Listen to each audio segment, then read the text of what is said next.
let's talk about border disorder on this episode of Pushback.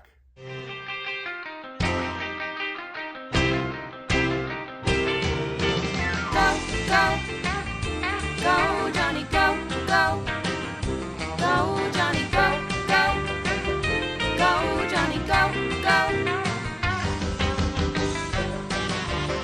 If you're concerned about the direction our culture is heading, then maybe it's time to push back.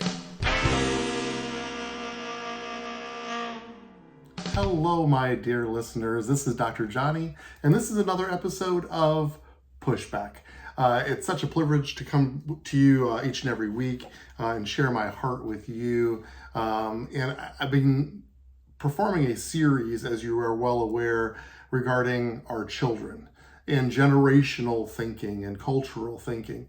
And I'm in the middle of a series about politics and how politics absolutely influences not only culture, but our children directly. And when there is a political spirit, when there is a notion of living for the next election versus living generationally, the culture crumbles. And it's not just an alternative culture, it's actually anti-culture. And that's what we're seeing. And that's what this podcast is about. It's about pushing back. It's about being proactive. It's about being knowledgeable about what we're facing so that we can pray, so that we can inject ourselves into the conversation, so that we can be a player in the Lord's heart for this world, which is love. That we can be in the centerpiece of his love for this land and for this country. I maybe have shared previously that I am an Olympic junkie.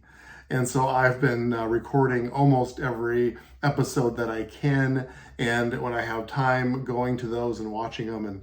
And you get to feel that patriotism. You get to feel the excitement over the globe as even some of these less well-known countries like St. Lucia winning their first medal ever. And it's fun to see that. It's fun to share that with the family and cheer on America, because that's our country and we are connected to it and we have a heart for it, and we should. And so we feel a love for this nation. And so when this nation is engaging in anti-cultural activities, it's important for us to realize those and to push back, to put our feet in the ground and say, no, I care about culture. I care about the things that drive our society. I care about health of relationships and personalities. I care about health of the generations going forward. And when we see this young generation dying out, literally, it's a concern. And we need to be the ones that are proactive. And we need to be the ones that are ambassadors of heaven to make a real difference. This podcast is entitled Border Disorder. You know, it's interesting, the word order is something that's actually a job description of the government. And so again, when I'm talking about politics and the dynamic of politics here on this earth, when we talk about order, that is a job of the government to create order in our land so that we have a peaceful existence. And when we have a border that is open and it creates disorder, dis means against or opposed to order. And I believe that's what we've been having here in our country. And so we've been obviously talking about this as a nation, politically, in debates, etc., about the importance of securing our border. And I've been asking myself this question, and often to my children, we have to ask the question, why would anybody want an open border? Just setting politics aside, why would that be a desired outcome for any peoples, for any government, to actually create a disorder at the border? It's interesting as we pursue even a biblical perspective on this. Borders and boundaries were center of God's heart, and it goes right back to the Garden of Eden. Adam and Eve weren't responsible for the whole world. They were responsible for this place called the Garden of Eden. And if you read Genesis chapter 2, you'll see that it actually had 4 riverheads There was boundaries that he placed around them that was theirs to tend and to keep. We see it throughout the Promised Land, and as they were taking territory and they were moving into the Promised Land, God was very specific about what they were supposed to do with the enemy. And there was supposed to be a purity and a consecration of the land that they were on that was given, quote unquote, given to them. It was a promised land. And it was so important that they knew what was theirs and what was to be Israel. And it's interesting, even the dynamic in the Bible, you would see the issue of, quote unquote, passing through other people's boundaries and other people's territories. And sometimes that would come with consequences and certainly decision making on the part of those who, were taking the journey.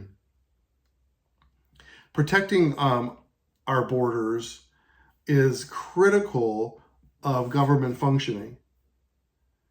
And the reason that we have protected borders, or should have protected borders, is that it prevents the illegal movement across the border. Illegal movement of what? Of weapons, of drugs, of contraband, and of people.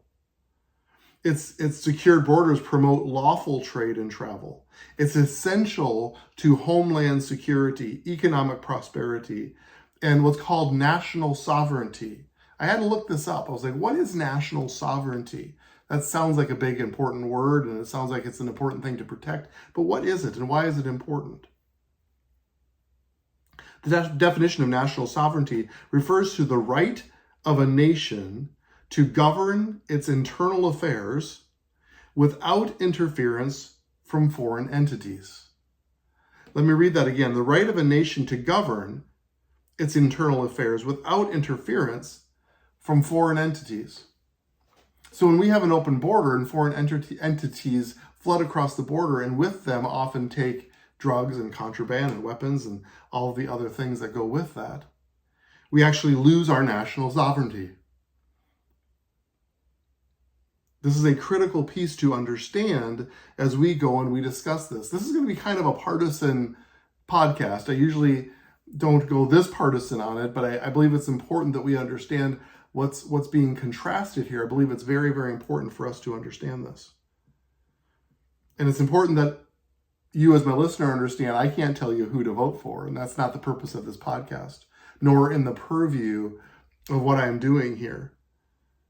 But it's interesting because clearly the Democratic Party has been promoting open boundaries and open borders, where the GOP party has been trying to close the borders. And so the question is, why? I've been asking this question now for many, many years.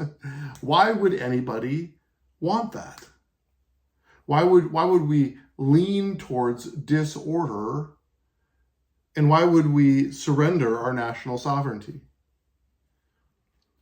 Well, I found an article just recently written, just August 4th, by Henry Olsen from the New York Post. I thought it was an excellently written article. It's very short, but I want to share this with you because I believe it's very eye-opening to what's happening. I gave a podcast recently about plutocracy and about the wealthy elite. And again, I want to make super clear, I'm not against being wealthy. I'm not against having influence. Both of those things are good.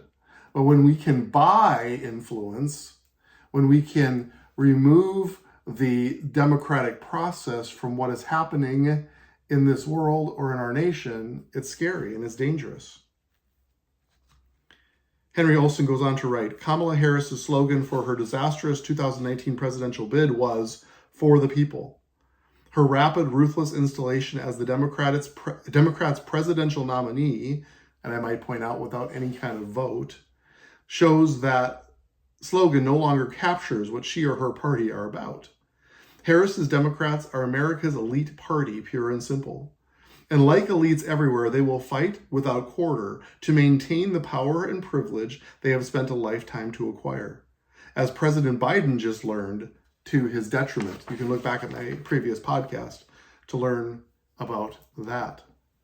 At the voter level, Democrats are now clearly the party of white college graduates. Their support rises even more if college grads go on to get masters, doctorates, or professional degrees. Biden won 62% of voters with graduate degrees per the Edison Research exit poll. Democrats' capture by elites is even more complete by other measures. Democrat-friendly journalists and editors control virtually all the legacy print and television media. Lawyers for both big corporate and plaintiffs' firms overwhelmingly contribute to Democratic candidates. University professors are so liberal that they outnumber conservatives in even the most conservative discipline, which would be economics, nearly 5-1. And let's not forget big tech. More than 80% of contributions from employees at firms like Apple, Google, NVIDIA flowed to Democrats in the 2020 election. And the consequences are huge. Well-off and connected elites tend to use their power to obtain special favors, like the massive subsidies universities have secured, or the public investments big tech got in the CHIPS and Science Act. The elites live in neighborhoods protected by restrictive zoning laws and work in occupations shielded by expensive licensing requirements. Their capture of American government, mainly through their chosen agent, the Democratic Party, has meant the last 20 years have worked out pretty well for them. They don't want change and will fight change agents at any cost. So when Harris says she's running for, quote, the future, end quote, what she means is she wants the future to look a lot like the recent past. More subsidies for the wealthy and the educated and more burdens placed on the working class. This is a big reason why the Republicans have increasingly become the party of America's workers. Free trade with China and poor countries have worked out great for the colleges who get Chinese students to pay full tuition, and for financiers making a killing on overseas investments. Apple's huge profit margins on its iPhone, which has reached as high as 60%, is possible only because the units are assembled overseas using cheap labor in places like China or Vietnam. But the new global economy has not worked out well for the Americans who used to build the things Americans buy. One study found that competition from China alone cost Americans nearly 2.4 million jobs. These people used to be the Democratic Party's backbone, but today they are the GOP's. Trump won 67% of the vote among whites without a college degree in 2020. To win, Republicans must maintain this landslide level of support with these voters. Harris's elite focus will be shown even more relief as the campaign goes on. Large-scale immigration helps elites because they contract with labor, while it hurts working-class native-born voters who must compete with immigrants for jobs. Now we're getting to the why. Climate change policies like the one Harris wants enhance elite status without harming them economically. But working class voters can't afford the increased costs of purchasing electric vehicles and switching their homes to renewable energy, and they work in occupations likelier to be reduced or eliminated by the transition away from fossil fuels. These trends are not unique to America. Look at any developed country and you see the same thing. University-educated elites, once the foundation of the center-right, are trending left on cultural and economic matters. Working-class voters, faced with declining status or stagnant declining incomes, are flocking to populist parties and personalities on the right. This political transition is helping the GOP despite the media narrative. Partisan identification surveys and registration trends have moved markedly in the Republicans' direction during the Biden years. The GOP might be on the cusp of an historic realignment if the party can capitalize on these trends. Harris will be trapped by her coalition.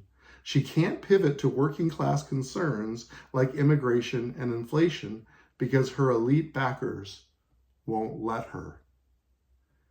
If Trump and Republicans grasp this, they can run as the parties that's truly for the people and win. A very partisan article, and I apologize for that, but here's the deal. When we see what is right, what it means to govern, what it means to have control of the country, not control, to have order in the country, then we see the devastation of disorder at the border. When I talk about killing our kids, let's just be super clear about this. When we lose jobs economically to immigrants who are working off the books for very cheap labor, helping the big companies. That hurts our children. When we have fentanyl and weapons and prostitution and human trafficking coming to and fro across our border, that's literally killing our children. We have to understand that the policies that politicians make actually affect our way of life. That's why it's one of the P's. It's one of the politics, Pharisees, parents, and what was the fourth P? These are the ones that affect us. These are the ones that influence us. Pseudoscientists was the fourth one. Thank you. Pseudoscientists. These are the ones that influence us. This is why I'm doing this series. It's because they bring influence, and we need to understand and be proactive, and we need to push back against those influences that are bringing harm to our children. That's the purpose. That's the point of this. And when we see open borders, it's an example of a policy, of a political spirit that's allowing something that creates disorder in our country in order to satisfy the elites who are paying for it. It's hard to watch, but we have to know the why. I believe that we're honing in on the why. The idea is to bring immigrants in, offer them amnesty so they can become voting citizens. And of course, they vote even if they aren't citizens. That happens.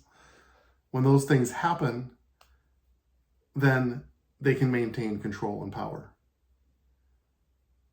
When they satisfy those who are financing the books and making big donations, then that keeps them in control and power. See, we see the liberal movement taking place.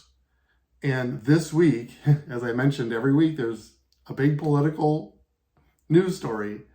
Governor Tim Walz, my governor, the state of Minnesota, has been tapped to be the vice presidential nominee with Kamala Harris. He is probably the most liberal governor in the nation. He has had huge anti-parent legislation, woke ideology. He's been a champion for the transgender movement and surgeries and manipulation, defunding the police. And he's the most liberal abortion proponent in the nation. This is what we're up against. It's an ideology. It's not even a party. It's something that's pushing up against truth, common sense. Romans 1:28, furthermore, just as they did not think it worthwhile to retain the knowledge of God, so God gave them over to a depraved mind, so that they do what ought not to be done. In verse 32, they not only continue to do these very things, but also approve of those who practice them. There's something very twisted that's going on right now. And my friends, we are the ones that need to stand up. We are the ones who are to push back. We are the ones where this needs to matter. I live in Minnesota. The southern border is very far away from me. But my question is it? Is it that far away from me? As an emergency room physician, I see the effects of drugs almost every day. It is very real and very present in my neck of the woods. I have a governor who is now wanting to bring his woke ideology to the nation. That concerns me. That's right here in my neighborhood. We are never immune. We're never far away, and it will affect your children. It will affect my children. It does affect those things. Which leads me to my last point, and I'm going to need to harp on this while I'm finishing up the series in politics. We have to vote. And I want to speak very specifically to my listeners who might have the position of crossing their arms and saying, neither candidate is palatable to me, and so therefore I will not vote. But a vote is so critically important because it's our freedom, it's what we've been given, it's the only way to combat that political spirit is through a democratic process where we reject the notion, reject the ideology, reject the brazenness that is occurring in politics now. And I'm telling you that the politics react to votes, react to what puts them into power. And so they will respond if the voters respond. And that's so important to us, to our nation, to the spirit of who we are. And I just want to cast this vision that sometimes we vote for something and sometimes we vote against something. And this may be one of those elections where there's ideology that makes you uncomfortable, but there's also a candidate that also may make you uncomfortable. And so because of that, you refuse to just pinch your nose and go vote. But I would like to challenge you that the ideology, the protection of human life, the understanding of protecting our children through policy is critical, that we understand and that we reject that woke ideology that wants to destroy our children and to be anti-cultural. And by voting for your ideals can sometimes be a vote against something. And it's possible to see a candidate who's flawed, who has personality problems, and I would argue, don't we all? But rather than say, I'm simply not going to vote for that, it is perfectly plausible and acceptable to vote against something.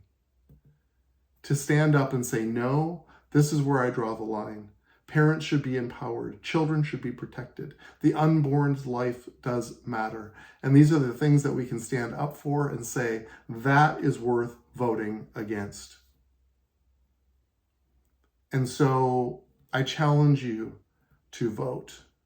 It is so critical.